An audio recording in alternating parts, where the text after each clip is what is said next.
stakeholder who is very very important, or I would call them the last mile connect for the entire ecosystem, who are the channel partners or brokers out there. Indians are using Instagram better than the West. Indians are starting to use Facebook lead generation much bigger, better than the West. If any of our audience are connected to Indian government or central government, I would say at least organizing all these agents as one universal number like an Aadhaar or UPI. If we could organize it across states, that would be fantastic.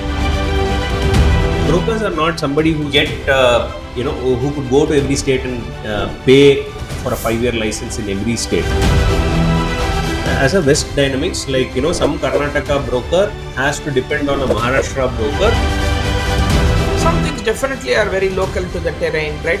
Mumbai as a market is very different to anything across India. Kochi is very different to any part of India.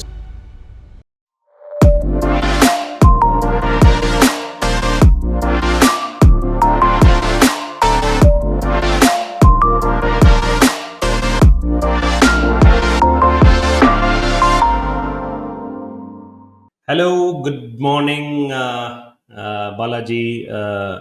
Probably good evening for Badri out there from Chicago, joining us once again on an all new episode today, to discuss more on real estate dynamics, as to how sales and marketing works, the ecosystem which exist, the players and stakeholders who, what, and why are something which we've been discussing over various episodes so far. Last episode where we left where was that we discussed about the different types of, I mean, the tiers of builders and their sales agenda per se, or objective per se.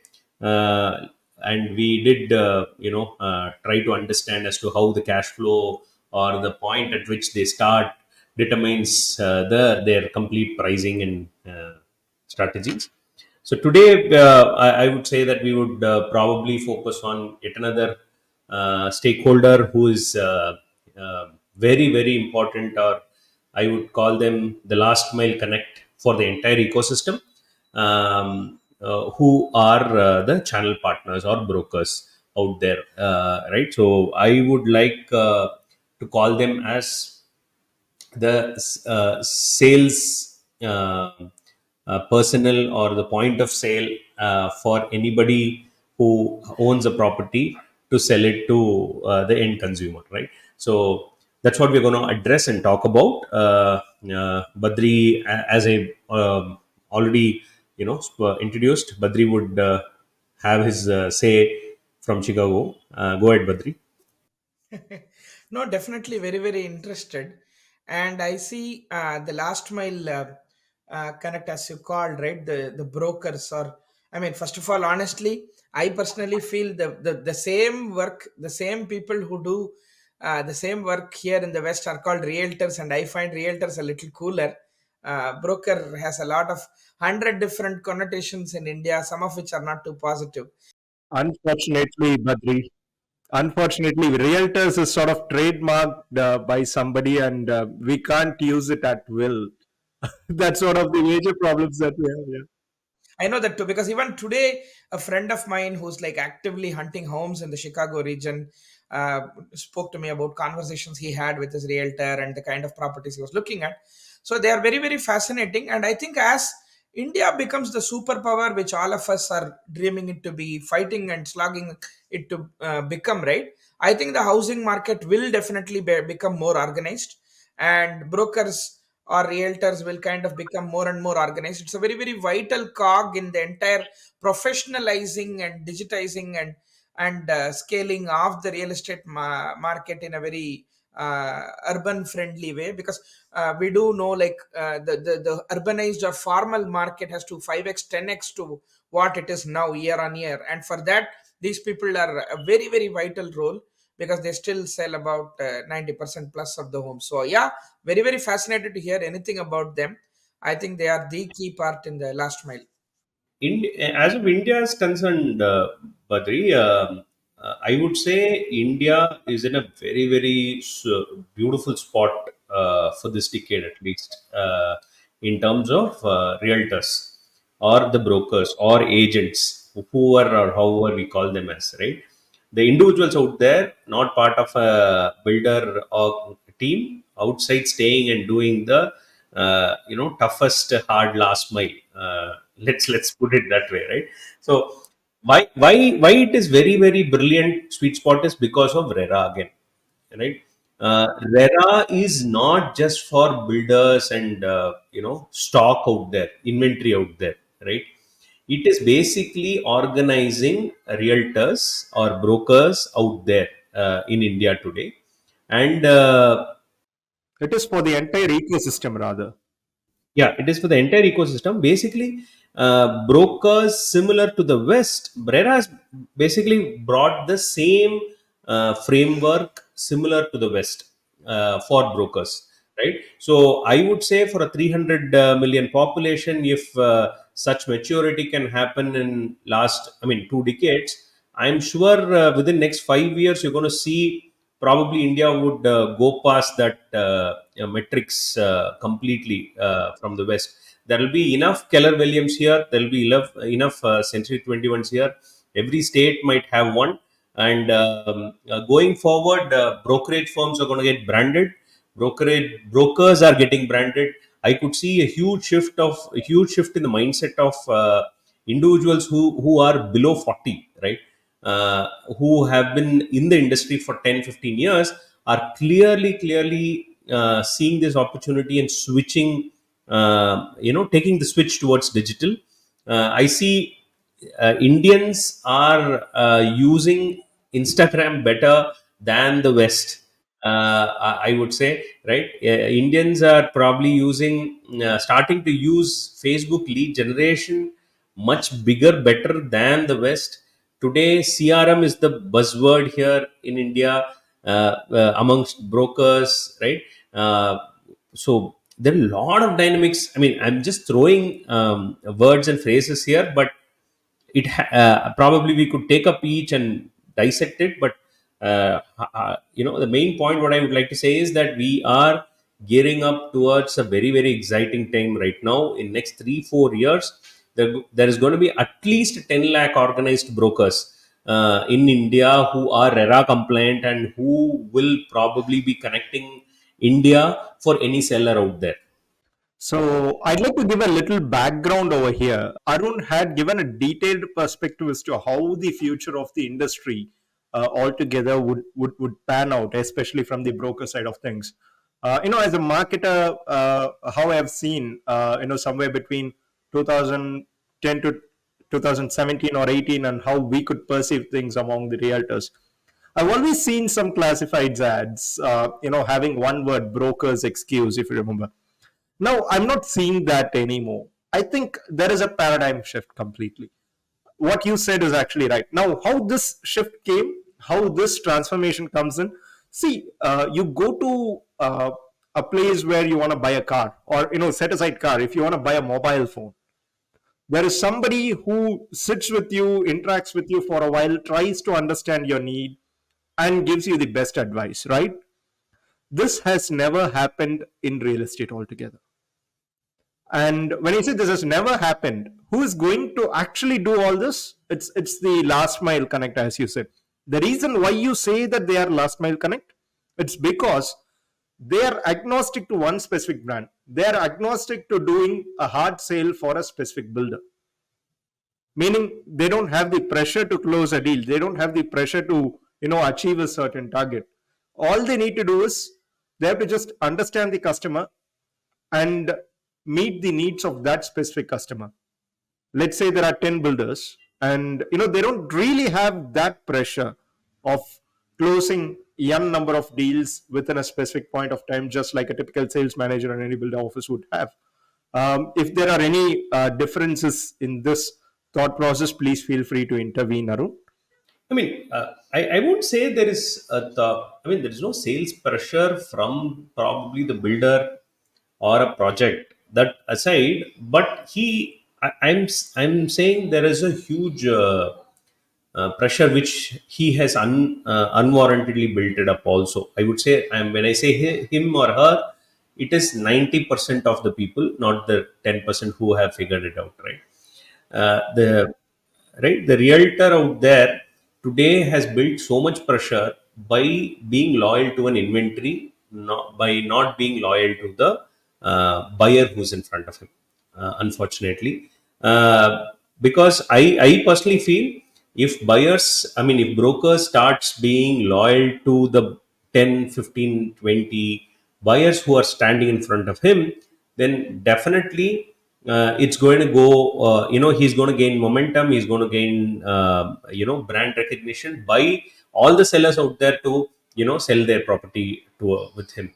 So that is one thing which basically, I would say, as a community, realtor community, we have to start focusing on. And that's where I see today's generation, or the best agents are starting to focus on buyer platforms, which is going beyond, I mean, informing, the buyers via Instagram, Facebook, Reels, a podcast like this are something which is happening. And I remember meeting a couple of people in Bombay who have their own edtech company on real estate, right? Trying to run courses for it, right? And I think Maharera is already initiated something called as a test for all the brokers to pass, to get a license.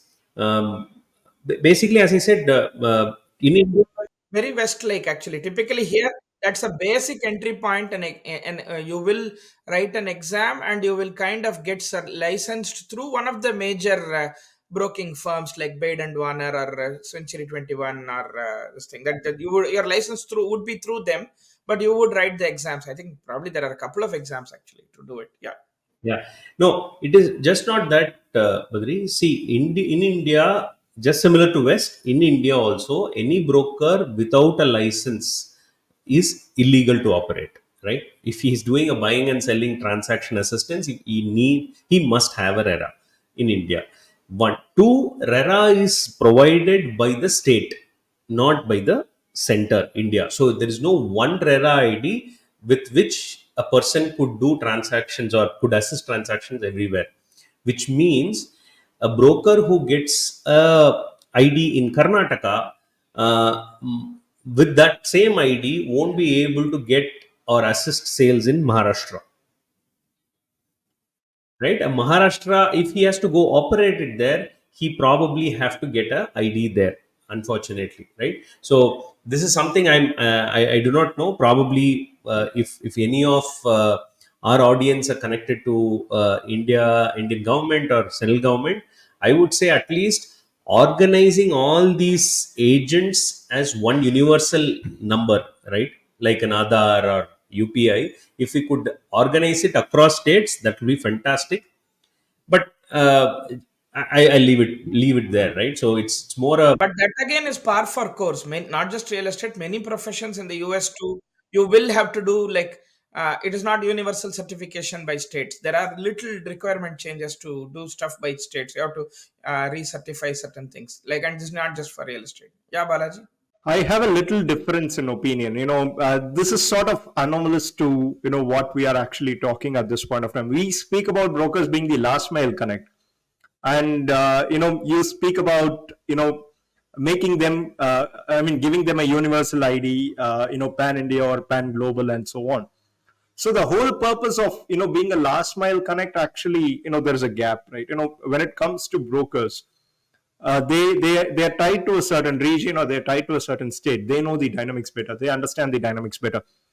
No matter what, it's a kind of a personal brand that gets evolved, right? What I'm trying to say is, I'm not trying to change any procedure or dynamics. What I'm trying to say is, if I have an ID from, say, Karnataka, uh, given by the Karnataka state, which has a different serial number, right? With this, I won't be able to go to Maharashtra and probably operate. All I'm called as a, it's like a number plate, right?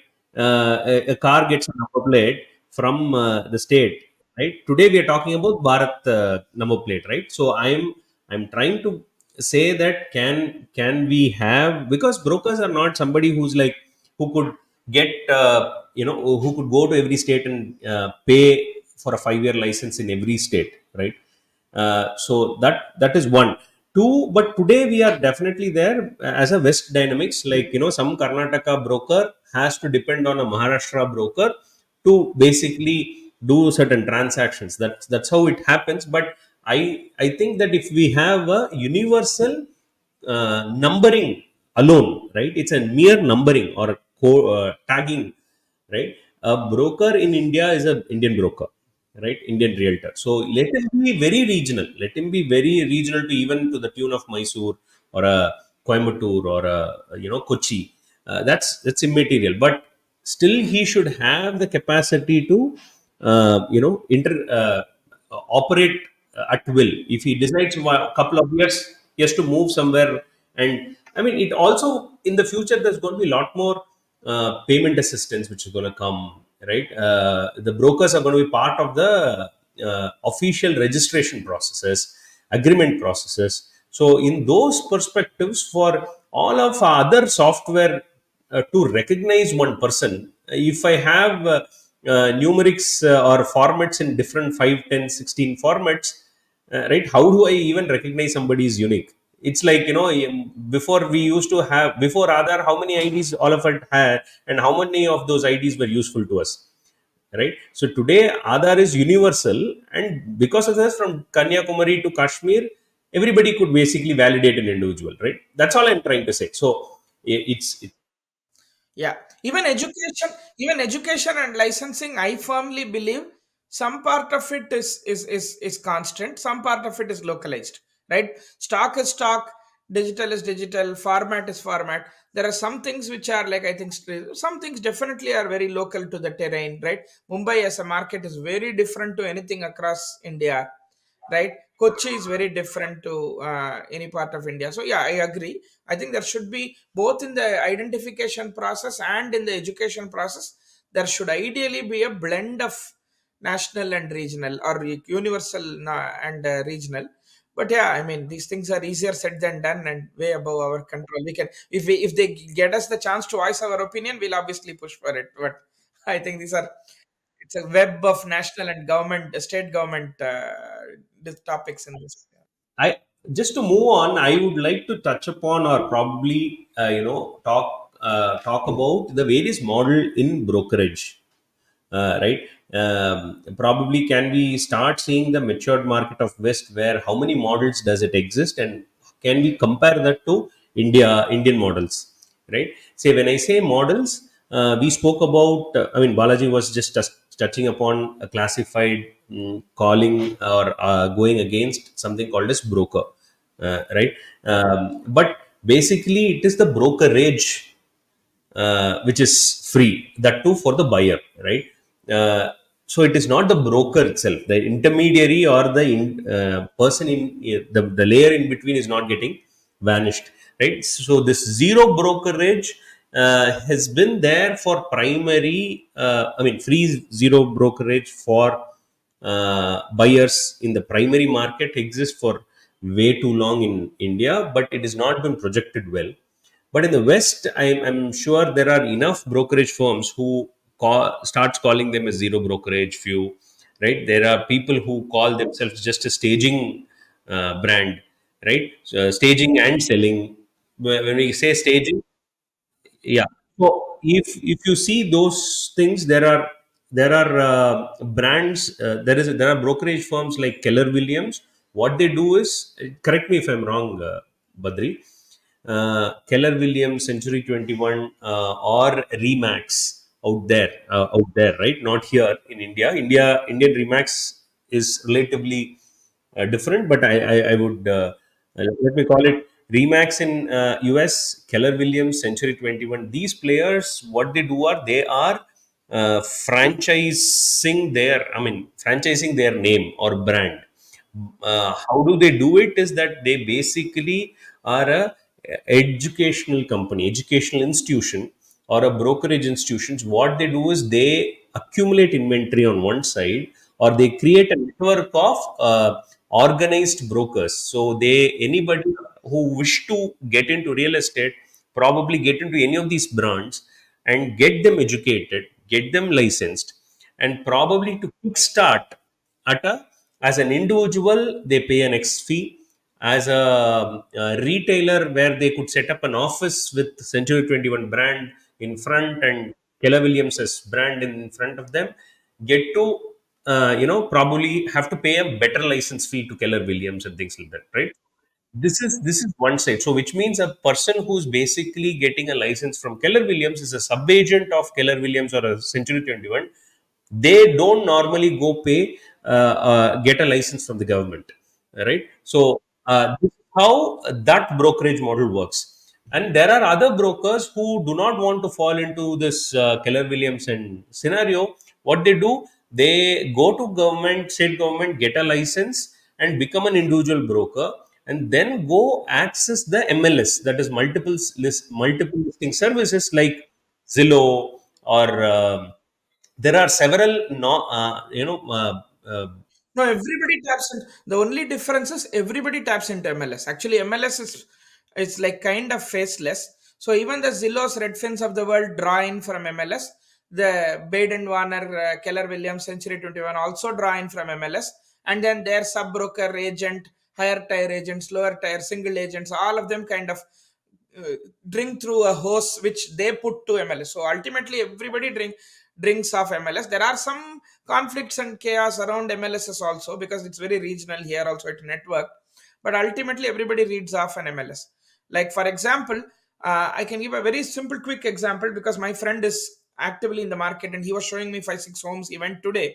So he works through a broker who works through I think Baden Warner. In addition to this, he's been searching now for 4 5 months. It's a very hard inventory situation in my micro market.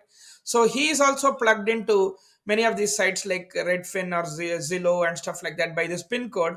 So typically, if 4 5 homes are open at this point of time in primary, everybody knows that in 2 minutes, whether it's the broker or whether it's you.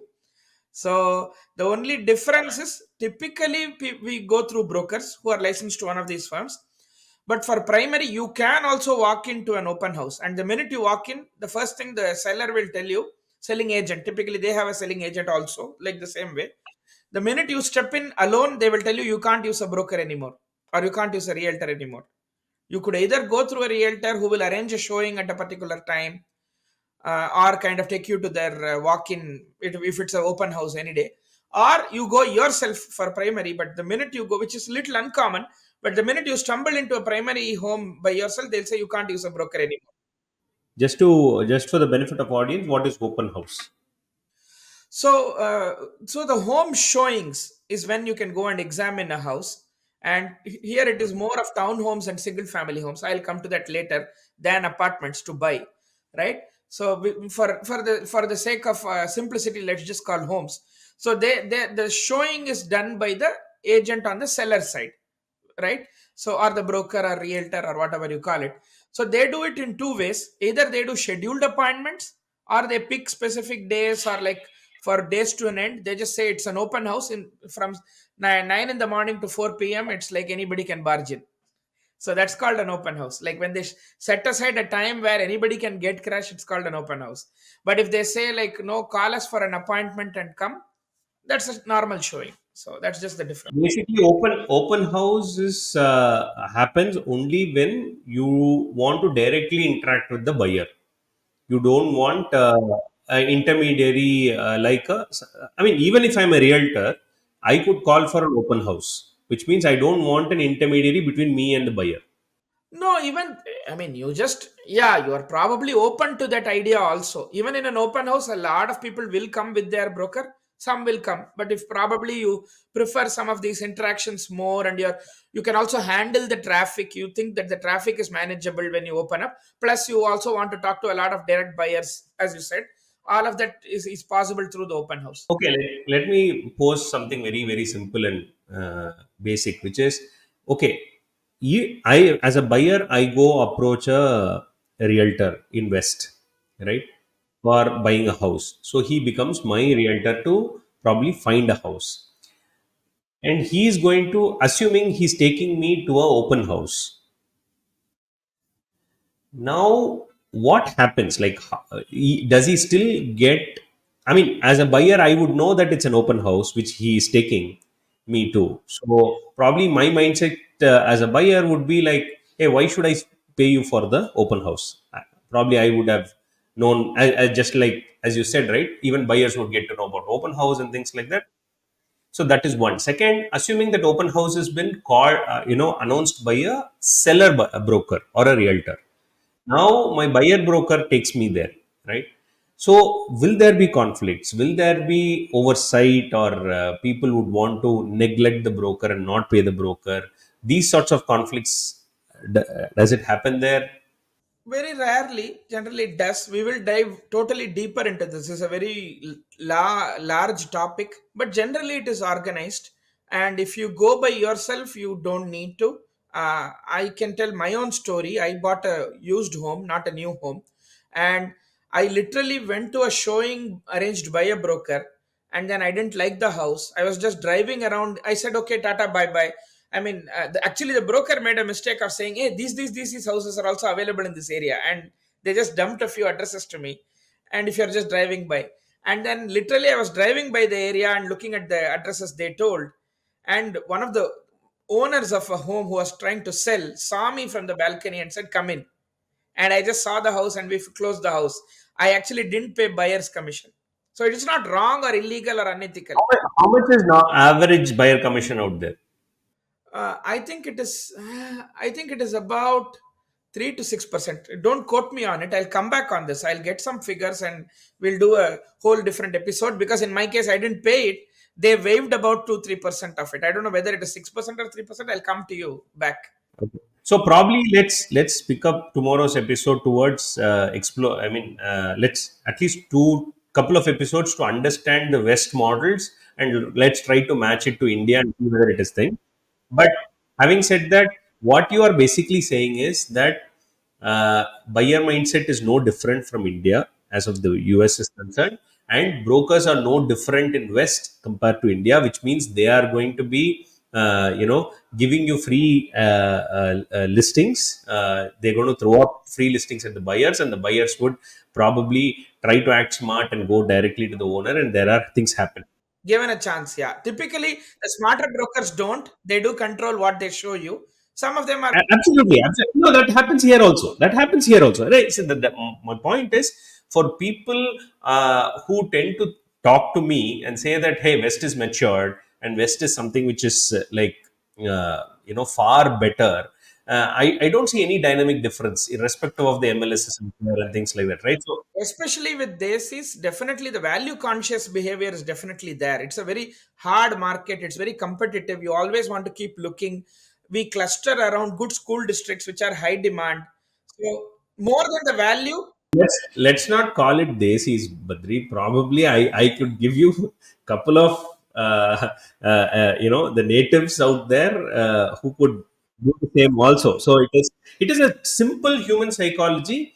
To save a buck, they would definitely do it. Not just buck, time also, if you are a little lax in good areas, you don't get inventory, it goes fast. Actually, more than cost, time is time, and inventory is a problem. Like in good market, in good time, typical power law, right? Everybody wants that area at that time, and then if you are not fast enough, it disappears. More than value, I would say that is where I brought in the desi thing, that we are very sharp and we think that an area is hot and we want this now. We really want this now because if I know I don't go, 10 Aruns will go there today.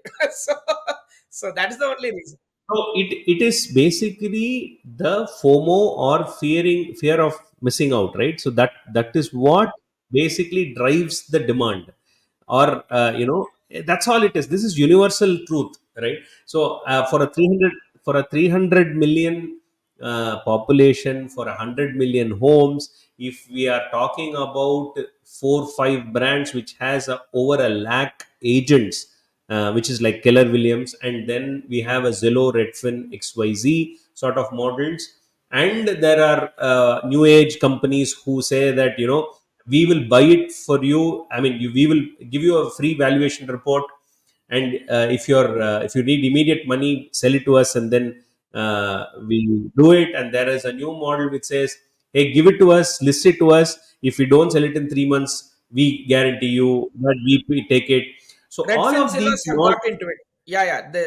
The portals have become suddenly super aggregators. They are like, don't go through broker, don't do anything. I'll give you a quote. I'll help you stage your house for a fee and sell it in X number of days.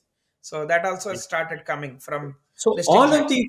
all of these models do also exist in India, to be frank, and it has been they've been doing it on a physical note or a regional note. Let me put it right. So there are as we spoke, there are developers out there who sell everything on day one to a institutional investor, and then subsequently, take it to 2, 3, 5 years to sell it. That is a developer model. Similar ways, a broker who would want to take advantage of this become an institution in the developer model, and go on to take X number of stock at day one, and then probably utilize the margin what the builder is giving much earlier. So those are probably few brands do it in the West and also in India. So the only thing in India is the percentage, or the perceptual percentage here in terms of brokerage is 2%, right? But I would say there are smart developers. I mean, there are smart intermediaries or brokers or agents who have negotiated up to 5%, up to 6%. How even there are cases like where people have negotiated 8%. How has that happened? As I said, people have gone about in the early stage of a developer and could probably play like an institutional investor, and have done it. And I think that should be the definite case for anybody in the West also. That's just my assumption. Let's explore it. There is a lot of, yeah, and there is also a little changing landscape. One, I didn't pay my buyer side brokerage, so I'm a little confused on that, but I'll get that data. Second, there is legislation going on to increase commissions at the buyer side. That's new legislation. Typically, it was a little more at the seller side, little less at the buyer side. So that's why I was a little vague on that. I'll talk about that also in a later episode. And second is there has been indiscriminate jump in the number of realtors in the last 2 3 years, because houses were selling like crazy, especially amongst the immigrant communities and the Indian communities. The brokers are just shot up. So many have certified, not that all of them are transacting and making money, but there has been like, I think somebody, I was talking to a dean of a leading business school last week. He said there's going to be a rationalization because we just have too many realtors, registered licensed realtors, and it's going to come down because like a lot of them have just because it's a gold rush of house selling last 3 years, and everybody got certified, but then not any everyone is like really making money or selling homes. So lot of change is going to happen because the buyer side commission is going to change a little bit, and then there's going to be like some calming down. I have a quick question, a little aligned but quite tangential, Arun. When you talk about commissions through agents and the way it functions and so on, there are certain developers who sort of go after giving exclusive mandates, right? What is this exclusive mandates and how does it play an important role from the agent side? That's number one. And how is it sort of organizes everything from one specific stakeholder or one specific player in the industry, like how does this scheme of things play? This is something which came out of my mind altogether, and I thought I'll ask you if it Yeah. is aligned at this point of time or maybe later. At least so far in my career of from 2011, I've been doing this, right? So we have been always doing exclusive mandates. So what is exclusive mandate is basically that we get an exclusive mandate to sell a project or inventory what is available. Why have I restricted myself to that? Is simple, because that in the past or even currently there is no real time information of availability and price for a person like me who's outside, who would like to sell, right? So for that reason I took it, because if I have an exclusive mandate, I take control of the availability at least, and the consistency of pricing. So when I face the buyer, I would probably be able to be very proactive and be very I would say clear in my information provided to the buyer in terms of availability and price. If it's available, I say available. If I've sold, it's sold. So that is one. And second, also as a business, I was able to put in efforts to something which I have mandate for. So whatever success I was able to predict, I was able to predict my sales, because I have to predict for my customers. I mean my clients who have given me exclusive mandate, we used to give them commitments in terms of the sales quantum and things like that, for which we put efforts, for which we get sales. So everything is very very predictable. So that's why I chose exclusive mandate. But that's exclusive mandate for you. Also controlling variables, you don't need to get confused about who else is selling, what is available, what is not available, who is haggling, and all of that. So yeah, this is a little I bit. have yet another question. When Badri touched upon, charging the buyers of a certain commission, which generally, hardly happens, especially with the ones that handle primary. Do you, in the event of an exclusive mandate, have that provision to, directly interact with the customers, or Yeah, yeah. how do Even you?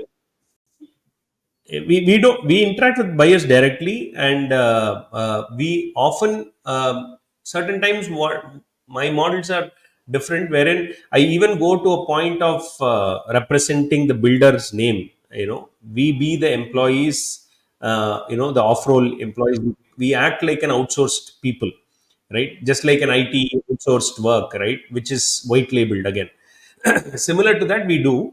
It's a very very unique model which has worked for me, which is very very brilliant, and it's been doing good, great.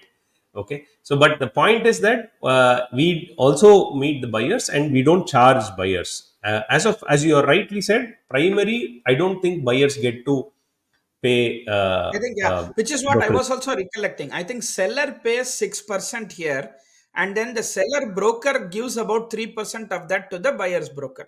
So that, yeah, now I remember, which is why I was, and because I didn't have a buyer's broker, they gave me like, they Because waived me off. They waived me off the three. I got a 3% discount on my home because I didn't have a buyer's agent. So exactly. So basically, which is if you going to see, change now.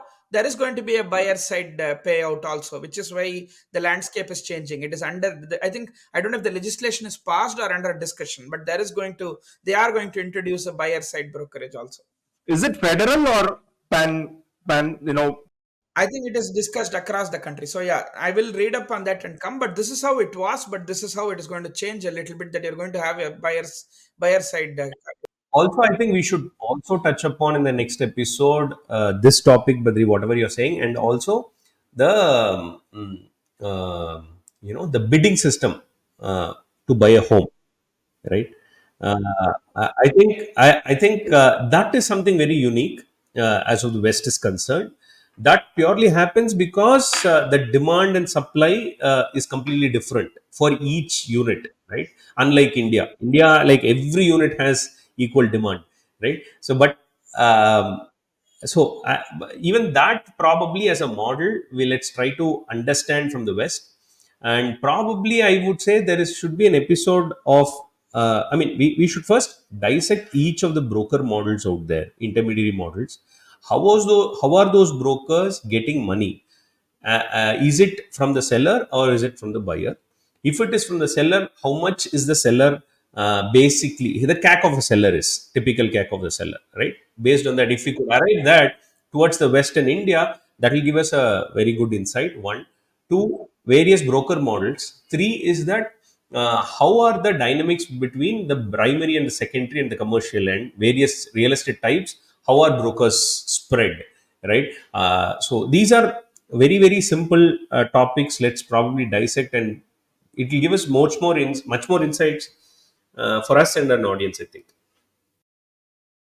I have a little opinion over here when it comes to how the next episode shall pan out. Yes, all these are important points to discuss, and we need to get a little more insight about how RERA functions, how the regulations in various parts of the world functions.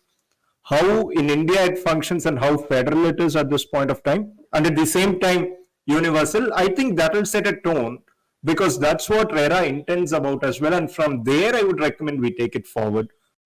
I think in way forward, whatever topics we pick up, let's bring in the West versus India framework as a basic thing, right? Even if we start talking about a builder, let's compare the West versus Asia, right, or India.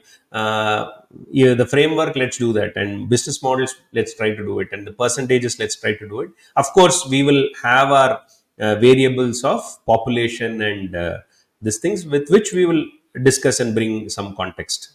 Yeah. That's what I was trying to say. I think, when we keep this conversation going, we'll have to, extend this to the next episode. And I think it'll be more rational to, have a detailed discussion about this tomorrow. And from there, we will dissect meticulously and, take the subsequent episodes forward and, take things through. Absolutely. Great session. Thank you, team. Good day. Welcome and thanks to you. See you soon.